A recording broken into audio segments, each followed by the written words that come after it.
하나님 말씀 오늘 요한복음 3장 16절부터 21절까지 제목을 하나님께서 구원자를 보내십니다. 다 같이 한 번 더 읽읍시다. 하나님께서 구원자를 보내십니다. 하나님께서 보내신 구원자는 누굴까? 이제 비로소 예수님에 관한 복음이 쏟아지기 시작합니다. 서원을 읽을까요? 다 같이 시작. 니고데모의 방문에서 거듭나야 하나님의 나라를 볼 수 있다고 하심으로 복음을 주셨으나 니고데모는 깨닫지 못합니다. 계속하여 예수님이 하나님이심을 말씀합니다. 예수님이 하나님이심을 말씀하는 게 요한복음의 주제입니다. 그러니까 마태복음은 예수님은 그리스도시다, 구약에 그토록 많이 예언했던 바로 그리스도가 이분이다 하는 걸 증명하기 위한 책이 마태복음이면, 그리스도이신 예수님이 어떤 일을 하셨는가, 일하시는 그리스도 예수를 기록한 것이 마가복음. 누가복음은 그분은 우리와 똑같은 사람이시다, 인자론. 그런데 요한복음은 갑자기 뒤집어져서 그분은 하나님이시다. 요한복음의 주제는 하나님이시다 입니다. 그래서 이 주제가 이제 오늘 나오는 것입니다. 오늘 공부하는 내용이 전부 예수님이 하나님이시고 하나님이 사람 되어 오심을 기록하는 것이고, 그분이 바로 그리스도이고 구원자라는 사실을 우리가 공부하게 됩니다. 자, 1번. 하나님께서 인간의 구원을 위해 보내주신 분이 예수님입니다. 가로치기 1번 볼까요? 예수님은 하나님의 독생자이십니다. 독생자, 하나님의 독생자다 하는 말에 우리가 이제 오해를 합니다. 독생자 그랬을 때 외아들이라고 생각을 해요. 둘이 아니고 하나뿐이 없는 아들을 우리는 외아들이라고 그러는데, 독생자가 외아들인 줄로 생각해요. 독생자는 외아들이 아니라 모노게네라고 하는데, 이 모노게네는 사실은 도장이란, 직역을 하면 도장이라고 하는 것인데, 하나님은 영이시니까 우리에게 보여줄 수 있는 방법이 없어요. 우리 육체의 눈으로는 하나님을 볼 수가 없어요. 그런데 하나님을 우리에게 보여주실 수 있는 유일한 방법을 하나님이 나타내 주신 것이 하나님이 사람으로 오신 분이 예수님. 그러니까 모노게네스라는 말은 하나님을 보여주신 유일한 분이란 뜻이에요. 하나님을 보여주신 분이 예수님이시다. 아멘. 그게 바로 단어가 뭐라고? 독생자다. 독생자는 하나님께서 사람으로 오신 분을 뜻합니다. 가로치고 2번. 하나님은 예수님을 통해 멸망하지 않는 영생을 주십니다. 영생은 하나님의 생명입니다. 그래서 우리가 구원을 얻는다 그랬을 때 구원은 결과고, 구원을 얻기 위해서 우리에게 주신 게 있어요. 우리가 그걸 갖고 있어야 구원을 얻어요. 그 하나님이 우리에게 구원을 위해서 주신 것, 그걸 받은 사람은 구원을 받은 사람이 된 거예요. 구원은 법적 문제니까. 구원은 법 문제예요. 법으로 심판받지 아니하고 형벌받지 않는다는 뜻이 구원이니까 법적 문제예요. 근데 이 구원을 얻으려면 뭘 가져야 되는데, 그게 바로 영생입니다. 그 영생이 뭐냐? 하나님의 조애, 하나님의 생명이란 뜻입니다. 그러니까 하나님이신 예수님이 사람으로 오셨지만 예수님 속엔 하나님의 생명이 있는 분이에요. 원래 하나님이시니까. 예수님이 바로 우리에게 그 하나님의 생명을 주심으로 그걸 받은 사람은 구원을 얻은 사람이 되는 거고, 그걸 받은 사람은 죽지 않는 사람이 되는 거예요. 육체는 죽어도 절대 죽지 않는다, 영원히. 그게 바로 영생이다. 가로치고. 그래서 영생은 읽으십시다. 밑에 시작. 영생은 하나님의 생명입니다. 자, 16절을 읽겠습니다. 시작. 하나님이 세상을 이처럼 사랑하사 독생자를 주셨으니 이는 저를 믿는 자마다 멸망치 않고 영생을 얻게 하려 하심이니라. 영생을 얻는다. 하나님의 생명을 얻어야 되는 거예요. 믿지 않는 사람은 하나님의 생명이 없기 때문에 헛고한 거예요. 우리는 똑같이 생기고 다 부족하고 다 연약해도 우리에겐 하나님의 생명이 있다. 하나님의 생명이 있는 사람은 구원을 받은 사람이다. 그러니까 네가 어떻게 구원을 받았니? 난 하나님의 생명을 선물로 받았다. 우리 속엔 하나님의 생명이 있는 거야. 이렇게 대답하면 100점짜리 대답입니다. 복음은 언제나 반복해서 들어도 기분이 너무 좋고 흥분되는 일이야. 우리가 이렇게 부족한 우리가 하나님의 생명을 갖고 있다. 흥분되는 일이 아닐 수가 없다 이 말입니다. 그래서 하나님의 생명을 갖고 있으면 거기서부터 파생되어지는 모든 것들은 너무 어마어마하잖아. 멋있고 그렇습니다. 그래서 3번은 하나님께서 보내신 예수님은 하나님의 아들입니다. 또? 예수님을 믿어 구원받은 사람을 하나님의 아들이 되게 하시려는 것입니다. 하나님이 사람 되어 오셨어요. 하나님이 사람 되어 오신 예수님은 하나님의 아들이라고 칭하는 거예요. 그러니까 똑같은 하나님인데 왜 그분은 아버지고 예수님은 아들이 됐냐? 그게 두 분 사이에 그걸 뭘 하려고 그런 게 아니라 우리를 하나님의 아들, 하나님의 자식으로 바꾸어 주시려고 하는 거다. 왜? 우리가 원래 하나님의 자식이었잖아요. 태어나기를. 그런데 마귀의 자식으로 바뀌었잖아. 마귀에게 순종했기 때문에 마귀의 종이 됐단 말이에요.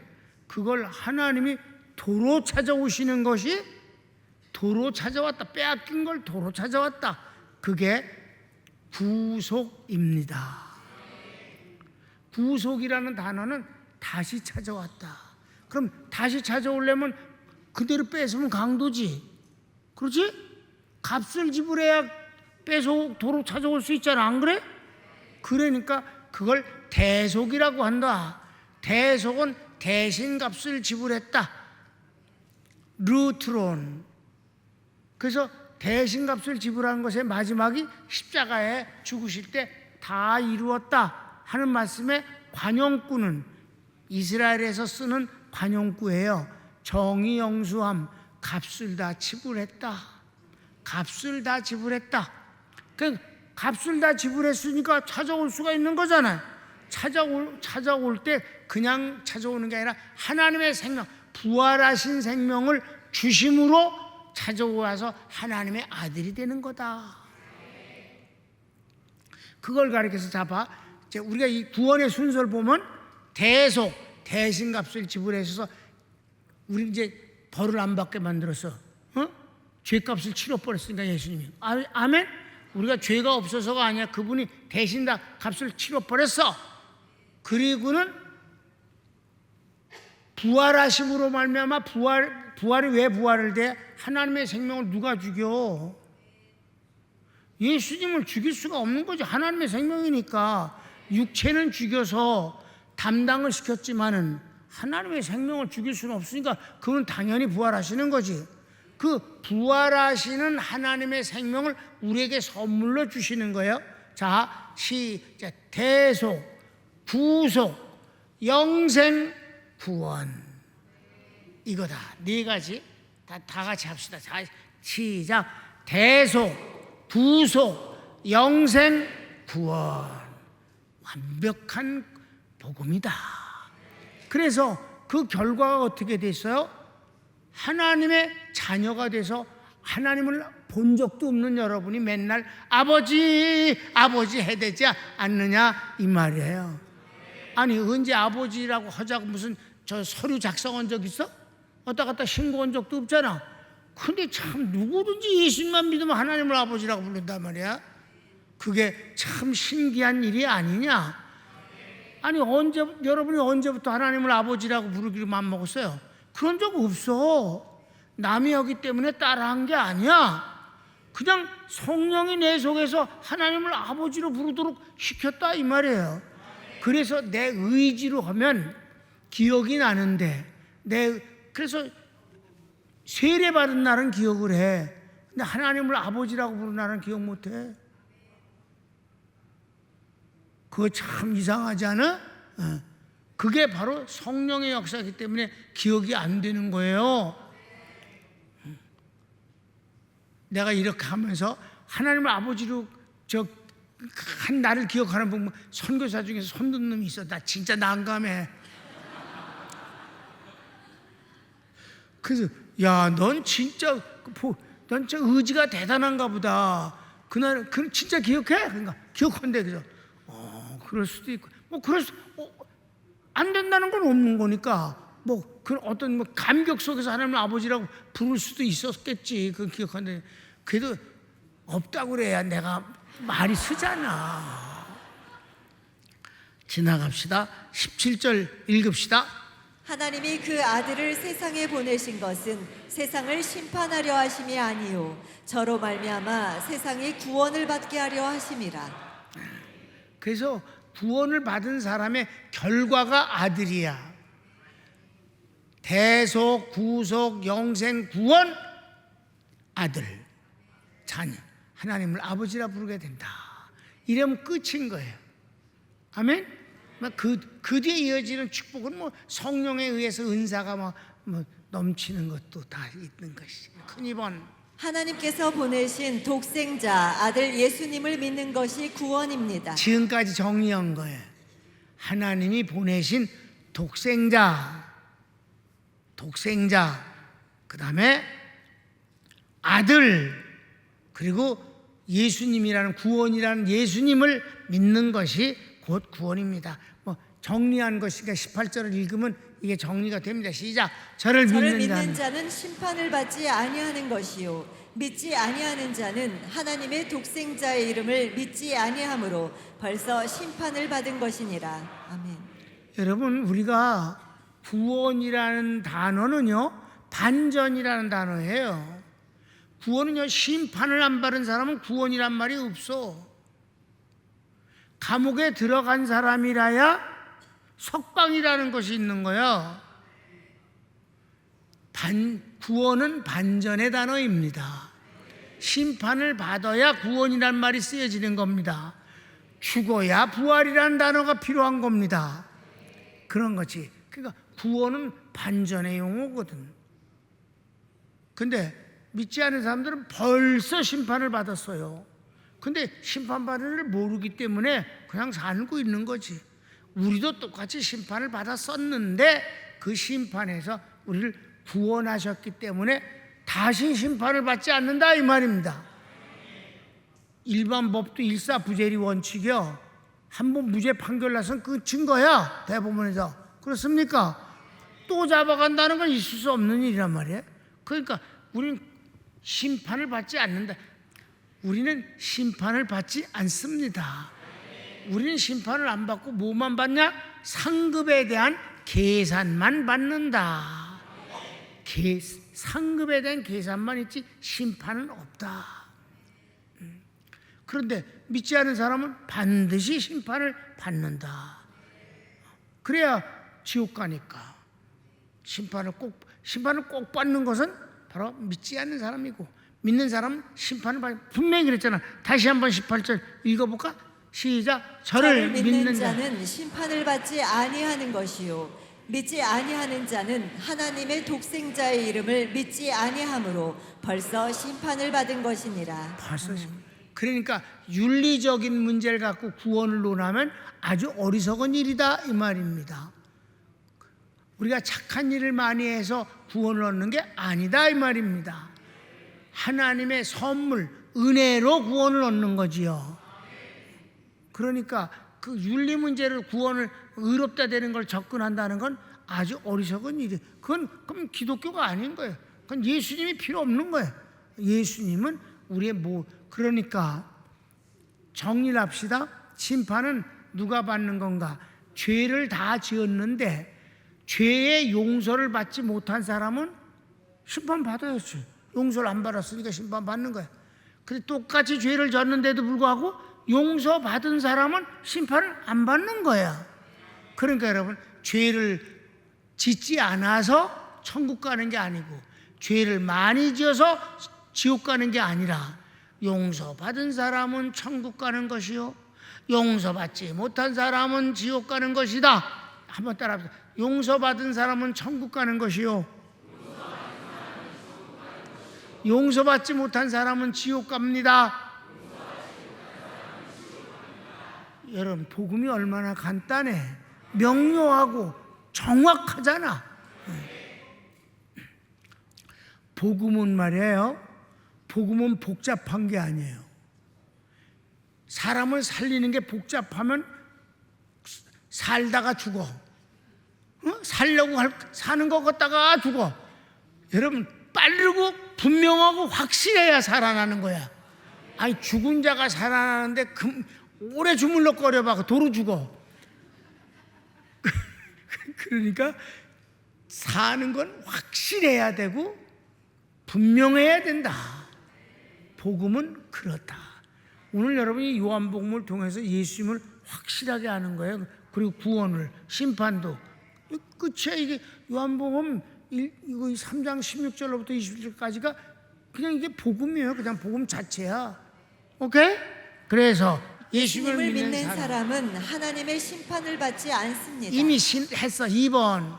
믿지 않는 사람은 벌써 심판을 받았습니다. 그것도 다 했어. 3번. 구원은 죄가 없는 사람이 받는 것이 아니고 용서받은 사람이 받는 것이며 죄를 용서받지 못한 사람이 심판을 받는 것입니다. 이것도 다 했어. 그러면 큰 3번. 죄인들은 어두움을 더 사랑합니다. 그렇습니다. 빛을 싫어하는 이유는 죄가 드러나기 때문입니다. 네. 여러분, 이 믿지 않는 사람들은요, 저들끼리 똘똘 뭉칩니다. 정말입니다. 예수 믿는 사람은 예수 믿는끼리 아주 잘 교제하고 뭉치지만 믿지 않는 사람들은 믿지 않는 사람들끼리 뭉치게 돼 있습니다. 왜? 그들은 빛이 싫어요. 왜? 죄가 드러나기 때문이에요. 그래서 어둡게 하는 거예요. 19절 20절 읽읍시다. 그 정죄는 이것이니 곧 빛이 세상에 왔으되 사람들이 자기 행위가 악함으로 빛보다 어두움을 더 사랑한 것이니라. 악을 행하는 자마다 빛을 미워하여 빛으로 오지 아니하나니 이는 그 행위가 드러날까 함이요. 아멘. 빛을 두려워해. 그래서 다 나쁜 놈들은 밤에 일을 하는 거야. 깜깜할 때 낮에 자고. 이건 설명할 게 없으니까. 4번. 진리를 좇는 자가 빛으로 오는 것은 하나님 안에서 행함이 떳떳하기 때문입니다. 반대지. 우리는 빛을 사랑하고 빛 가운데 살길 원해. 어두움 자체를 우리는 싫어해. 어두움은 다 몰래 하는 거잖아. 마약 몰래 하잖아. 다 몰래. 노름 몰래 하고. 나쁜 건 다 몰래 해. 우리 빛에 사는 사람들은 그래서 자유롭고 평안하고. 아멘. 그럼 빛 가운데 사는 것이 좋은 거예요. 자, 21절 마지막 절 읽읍시다. 진리를 좇는 자는 빛으로 오나니 이는 그 행위가 하나님 안에서 행한 것임을 나타내려 함이라 하시니라. 아멘. 그러니까 오늘 공부한 가운데서 19절부터 21절까지는 그냥 그저 그런 거고, 제일 중요한 건 16절부터 18절까지다. 꽉 찼다. 요한복음 3장 16절부터 18절까지 복음으로 가득 찼다. 요거는 말이야, 이런 거는 여러분이 외워두면 좋아요. 사실 그게 항상 우리 속에서 살아 움직이니까. 우리가 다시 한번 광고, 대속, 구속, 영생, 구원, 자녀. 아멘. 그 다음에 이제 자녀의 권세가 뒤따르는 거지. 그 자녀의 권세는 생활 속에 나타나는 거예요. 그래서 자녀의 권세는 귀신을 추방하는 능력이니까. 그래서 내가 귀신을 추방할 때 제일 먼저 하는 소리가 뭐예요? 야, 더러운 귀신아, 이 사람은 구원받은 하나님의 자녀이고, 하나님의 자녀는 귀신을 추방하는 권능을 하나님으로부터 받았어. 이 사람은 지금 너를 내쫓을 수 있는 권능이 있는 사람이야. 귀신이 쫄아버려. 완전히 쫄아버려. 내가 지금 예수님의 이름으로 널 명하니 이 사람으로부터 당장 나가라. 꺼져라. 나갈게요. 그런 거지 뭐. 손을 모으세요. 사랑하는 여러분, 오늘 복음이 너무 좋지 않소? 간결하고 확실하고 그리고 영원합니다. 이 주인공이 된 사랑하는 평강교회 성도 여러분이요, 우리 주님 사랑하며 삽시다. 빛 가운데 사는 것이 곧 주님을 만나는 일입니다. 주여 한번 부르기도 합니다. 주여.